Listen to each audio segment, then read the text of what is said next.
welcome to the show, Miranda. I'm such a fan of yours. I will get verklempt during this because I've wanted to actually sit down and really do an interview with you for a long time. Even though we've met, I feel that you offer some really terrific insights, and then we'll talk about cherry picking and all of that, because that's one of the reasons you're here. When did you find out that you loved film and acting and directing? When and producing and everything that you do? When did you discover that? Okay, well, now here's where I'll get verklempt. It's actually Brian Dennehy was my mentor and who brought me in. So my father and him were friends.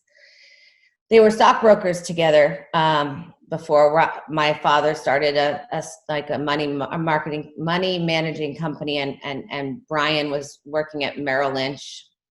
And so they knew each other also that way. And then Brian was doing summer stock theater, and then Brian started focusing solely on acting. And he was an up and coming actor when we went to go to the set of Little Miss Marker with Walter Matthau.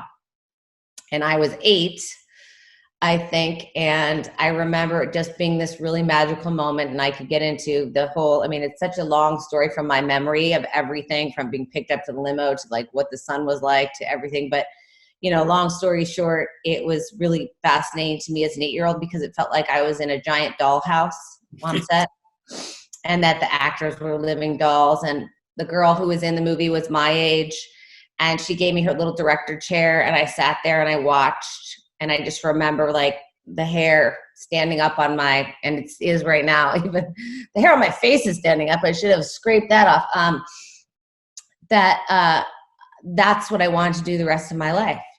And I did. And Brian was always there to encourage me and try and talk me out of it, but also encourage me. And he sent me flowers on the very first performance I ever did in my first play when I was 16 in Vail, Colorado.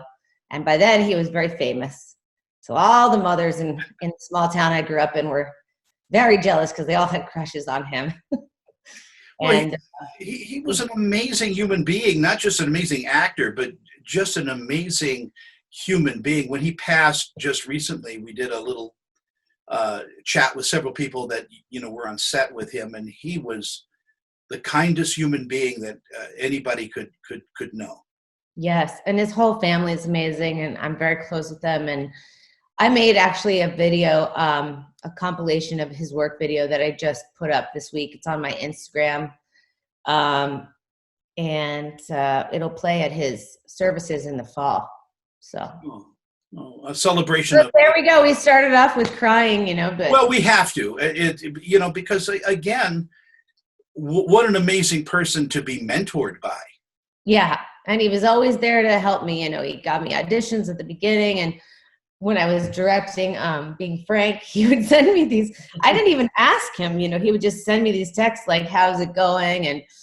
And then I have them still. And he sent me these long texts saying like, don't take any shit. This is your movie, blah, blah, blah. However, say it with a smile. And, he's, because he directed quite a bit as well. And, I'm so glad I was there at the Tonys in the 1999 Tonys when he won, which was awesome. Yeah. And I was there with his manager sitting up on the roof with, not roof, but like the top part, Susan Smith, who's also passed now. So I don't know. It's still hard for me to imagine that he's not going to text me for my next movie. But you're carrying on the legacy, and in that, do you mentor other people? Do you have people in your sphere that you pass information on to as well? Yes, and I always have. He was only, it's funny because I never really considered him a mentor. He was like more like a dad that was in the business, and not until I really knew what mentoring did I understand that he was my mentor and my muse. you know, and I was able to cast him in this movie called Every Day, and I remember wanting so desperately for him to be nominated for an Oscar award for his performance, but of course I wasn't fully knowledgeable of what went into that. So his performance is incredible in that movie Every Day. So is Helen Hunt's and Liev Schreiber's. I mean, it's you can find it on TV. I think Showtime is playing it right now. Yeah, I mean, I don't know. Let's change the subject. Yeah, we will. But in your career leading up to everything, you've worn a lot of hats. I mean, Yeah. you've done film distribution. You produced. You've obviously directed, written. Yeah, I'm a curious person. You know, I'm very of like, you know, I probably would be in, like, if there was no such thing as movies, someone who's constantly like, you know, tinkering with clocks or something like that. I mean, not that I have any technical skills with my hands or anything, but, you know, obviously I started out acting, you know, I was always directing and producing and writing while I was acting. But, you know, back then, even though it was only, you know, 20 years ago, it's, you were a girl, you were an actress. That's how you were in the movie business, right? So I was directing, I was producing, I was writing stuff in college and high school, and putting on shows. I just never really considered myself a director producer until I was about 25 or 26, and I had a couple of, you know, good acting jobs that, you know, made some money, and some acting jobs that weren't good, and some experiences like with nudity on set that weren't good. And I just decided I would like to have a little more control over my career. And that was kind of unheard of at the time. If you were a non-famous actress, it was like, oh, you're a vanity producer, you know. But I really just I would rather be in projects that I loved in smaller roles than, you know, be in bigger roles in movies I didn't. And so that's how that started. And then I became good at it because I'm bossy and organized. Well, and you need to be bossy and organized. That's part of the whole Hollywood thing. You're producing, but I understand that, because you learn from everything as an education that you do. I mean, I'm kind of the same way. You know, I was an actor for a while, but I wasn't seriously considered for things because, you know, I'm not tall, dark, and handsome, and Gosh, I don't know how tall you are. I'm standing up. You're dark and handsome. No, but I wasn't a type, and so I said to myself a long time ago, it's better to own the studio than to work for the studio, because I'll never fire myself. And so that's how I did this. So I learned how to run a camera, how to run lights, how to, you know, edit and produce a show. And I had no, nobody teaching me how to do that. It was trial by error, locking yourself in a room and just editing. So I think you have that, what they say, chutzpah about you. Yes, I definitely have chutzpah, or as my mother-in-law would call it, balabusta. Balabusta. A lovely way of putting it. Yes, I'm a ball buster is what she says. So in your journey that you've taken, is there one thing you like to do over others, or is it just all fun and all the same? No, I mean, they're all really great. I think though, directing, when I directed a couple documentaries, and I really thoroughly enjoyed that. And then when I directed my first short film, which was called Another Happy Anniversary, that it was a comedy. And it was like, at that time, I remember we did a lot of it around my house, pretending it was other places. And I'm outside by the garden, and Hayes MacArthur is doing this gardening scene. And I remember thinking to myself, wow, this is the first time I haven't been an actor. You know, I haven't been kind of jealous of the actors on set getting to act. You know, as a producer, I was always like, it's not, on set was never fulfilling creatively, because you're running around just babysitting and dealing with difficult personalities and paperwork. And whereas when you're acting, you know, it's very creatively fulfilling. It's meditative in a way, because you're like totally focused. And I found that directing did that as well. And so when I moved on to the feature film of Being Frank with Jim Gaffigan, that really just felt like this glove that fit perfectly for me, because I knew what an actor needed and hated, and I knew what a producer needed and hated because I'd done those things. So I was able to speak the languages of both those departments so much easier than I think I would have had I not had that experience behind me.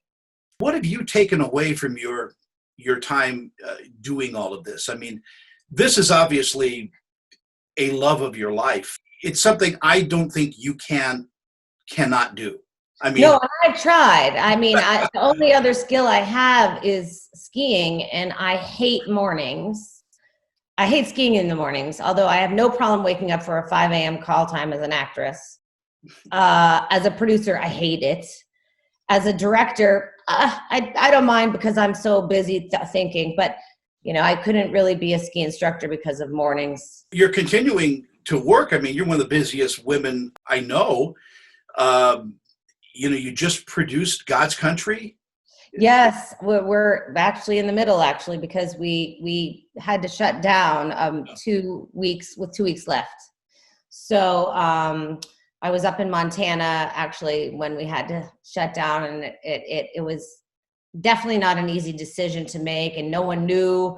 We weren't, not like production. The only South by Southwest had been canceled, but and then maybe like I think it was like some TV show or studio had canceled before they started, but no indie film had shut down in the middle at that time. No. And we didn't know if we should or shouldn't. And then in the end, we just decided to do it. I know Tandy was very concerned about, she has a family, she lives in London. They were starting to shut down flights. We were like, if someone got sick, it would have just been awful. So we had to make the tough decision to come back later. Yeah, well, and I was just talking with another producer friend of mine, Dean Devlin, who they literally finished the last shot of the series that they were doing in the Philippines. As they were shutting down the airport, they got on the last plane with all of the chips and they edited everything here. Wow. There's those kind of luck stories, but there's a lot of productions that are just stopped completely. Yeah. I have a friend, my friend Lauren. I mean, we all kind of got stopped like a couple of days, but I think it was like a week. That next week, they shut down on a Thursday, I think.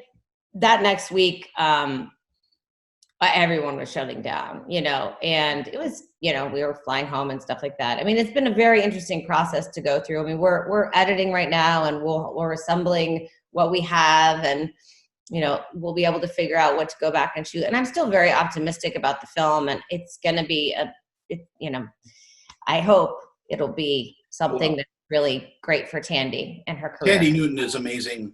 Yeah. You could just film her reading the phone book and people would buy a ticket for that. So yeah. And it's not a role anyone's ever seen her in, or even frankly, a woman of color in ever. So I think it's going to be really exciting. So tell me a little bit about this next project that we're going to talk about, Cherrypicks. Yeah. So also, yeah, I decided to start, journalism career, I guess. I don't know. I decided to start this website, which was, basically where I could go. I started because I wanted it myself as a filmmaker. How can we say we want more women behind the camera? We want more women's stories out there when when everyone's telling us there's not a market for it or whatever, and the consumers aren't buying it because like the main people that they're listening to are critics. And at that time, 3 years ago, just before the Weinstein thing and Me Too and everything, it was 83% of your top critics on Rotten Tomatoes were men. Yeah, so if that's what people are listening to, then of course there's no audience for it. So it was always hard to sell movies like that as a producer, director, or anything, or hard to get roles, obviously, as an actress.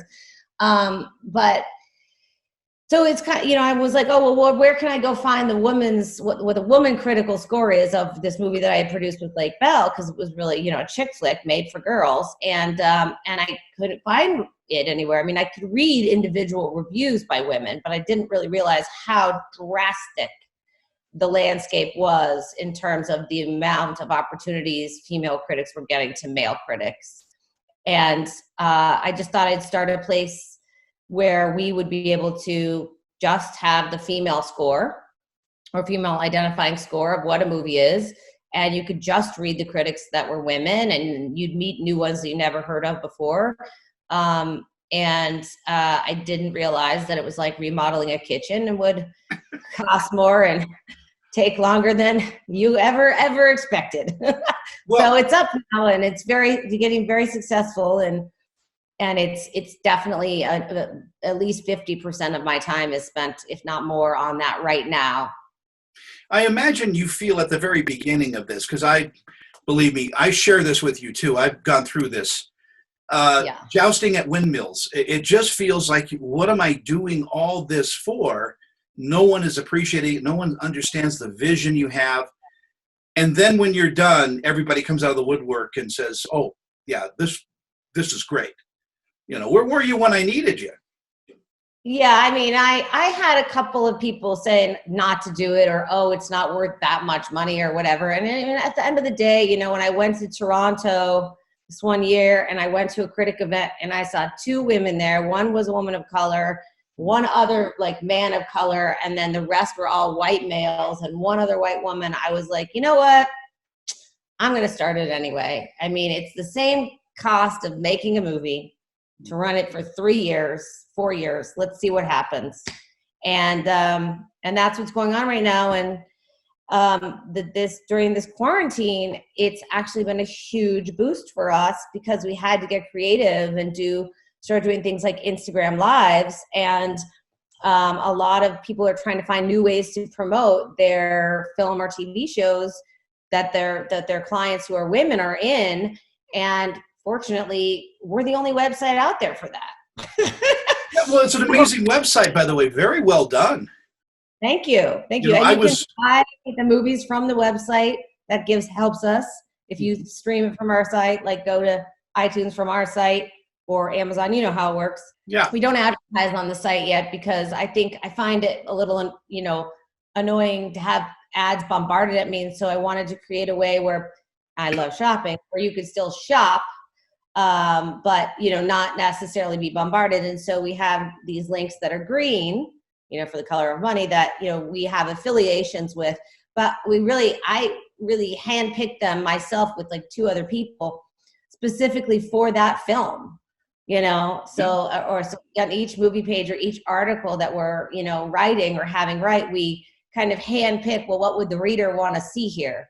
If it's a period piece, they like tea, or they like, for hustlers, maybe they want to see some sexy lingerie, Well, I really appreciate the fact that it's very current. You have stuff on there that is just now being released. That's what we do. Yeah. So we're all new releases, like new releases. And we have a newsletter every Friday. So you sign up to do the newsletter, and that'll give you, it used to give us news releases and cherry pick choices. Now cherry pick choices is like kind of going back to the idea that you had when you walked into your video store, and it was like the video clerk's choices. And so the girls who work at Cherry Picks, pick their choices, new releases, like what do they want to see? So oftentimes they're smaller movies because the girls that work with us are very, indie film minded. Mm-hmm. Yeah, congratulations on this, because it is a great resource as well for film, and it is today. I mean, a lot of websites that people go to, especially I'm going to say Rotten Tomatoes #1, seems to they haven't updated what they do in a long time, and so it doesn't feel fresh like your website does. Well, thank you. That's very nice. I mean, I don't find myself in competition with Rotten Tomatoes because I think everywhere has their own kind of audience. Obviously, I would like to have the cherry score on iTunes and Amazon and everything like the Rotten Tomato score. But that's also, as a filmmaker and a film distributor, I want it there because it's a more positive spin. You know, we're focused on the positive, ness of watch this movie. I mean, even our scoring system, from the bowl of cherries, which is run, don't walk, to the pits. The pits is very hard to get, but also the way we spin it is, everyone loves a pity movie now and then. And it's true. I mean, I love a pity movie now and then. And, one cherry is, initially started out as, something not worth seeing, but not worth going to see. So essentially catch it from your couch, and everyone's catching everything from their couch now. Yeah, it's how we live. Yes. So I would even go so far as to say we should have serious watch parties for those movies and call them pity parties. Oh my God, I'm writing that down. That is amazing. Pity parties. Love it. You'll be credited as one of the idea makers. No, that's great. It's a lot of fun, and I've also feel really fortunate because during this time where so many writers are losing their job and so many people are losing their job, I've actually been able to hire 3 more people. Because we're growing as opposed to shrinking. But we're small. We're still really small. Part of business is keeping it under control, keeping that growth. So it does. You don't go nuts with it, because that could be worse than not being funded. Is to grow too fast, and then that's exactly why Film Arcade and Cold Iron are still in business, because we're not irresponsible with our money, and we do not overpay. Don't overpay. Never overpay, unless buyers often overpay for a movie to get into a bidding war for their egos. Film Arcade never did that, because I don't think ego matters. No, and you shouldn't pay for ego. No. Anyway, but I want to thank you so much for your time. But before I go, and we end this lovely conversation I'm having, do you really think that there are more opportunities today than there were 15 years ago for women in film, in directing, and all of that? Or is this just kind of just to do it, just to say, hey, we've hired women? I think that it's been just to hire women for a long time. And we're not, I don't think, look, last year we had Honey Boy, we had The Farewell, we had Harriet. I could go on and on of the amazing women that made incredible films last year.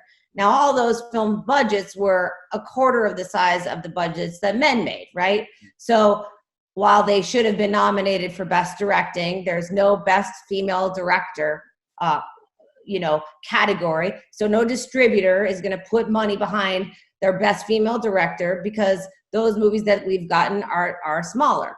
Now, are there more opportunities for us? Yes, absolutely. Are there the same equal opportunities for us yet?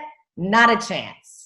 All I can say is, as just a guy, scraping out my own little neck of the woods here, I hope it really does get better, because I enjoy great filmmaking, and it doesn't, once you got your popcorn and the lights go down, I don't really care if it's a female director. I want a great story. Yeah, and look, Patty Jenkins proved that we can do these big budget superhero movies. And same thing with Birds of Prey. I forget the name of the director. It's happening. It's starting to happen. I find the most discouraging thing is the male point of view of feeling that we're taking jobs away from them.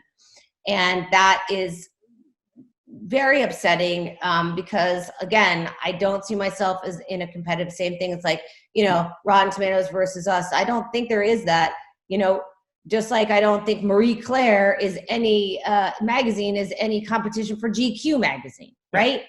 So, I want studios and my indie producers like myself to look at the project, itself. And can this director, do it themselves? I mean, Mari Heller never directed a movie until we made Diary of a Teenage Girl. No. I never thought in a million years, oh, she's a woman, she shouldn't do that. That would never cross my mind. But I'm an indie film. I don't know what it's like in the big studios.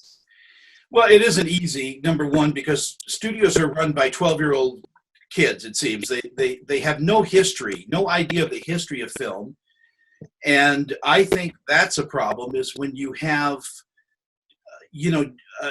a generation that doesn't love movies like I grew up loving movies. I think that's a problem in decision making on a large scale, because we're not getting those grand epic movies. Bruce Campbell hit it on the head. He said every movie that's made right now is a B movie. You get bitten by a radioactive spider, that's a B movie. You turn yourself into Iron Man, that's a B movie. Where are the magnificent films that we need? And they have to. They're on Netflix. They're on Netflix. Netflix is giving creative control to the directors. Yeah. And that's why these big directors want to work with Netflix. Yeah. I'm talking about the people like me. Am I going to get creative control at Netflix? Yes. Am I going to get creative control at Quibi? Probably not. Yeah. Well, stay with Netflix. Maybe Hulu. Hulu. I love working with Hulu. I mean, only as a distributor, I loved working with them for The Amazing Jonathan. I would love to, do a show there for sure. Well, I'm with you, and I'm sending you my headshot and a resume. I have. How many people do that to you? How many people do that to you on the street? Here's a resume and a headshot. I'm a waiter, for God's sake. No one, thank God. Really? Well, now, because you're at home, they'd have to knock at your door. I mean, I have my, honestly, I like to help everyone. I have to say that. And I think it's a big, bad quality of mine, which is that I do get friends or people like that. And, I call my casting director friends and say, well, you meet this person. It's awful. Oh, well. I will do this, though. When this lifts and I come to LA, I'm taking you to my uncle's restaurant. We'll go to. I will accept. Oh my God, you have no idea how much you look like my husband. It's not even funny. It's not like I wish he would walk in here right now, but you're a brilliant filmmaker. I just want to say that too as I end this. I really do respect everything you've done. Squid and Whale was a masterpiece. It is still one of my favorite films.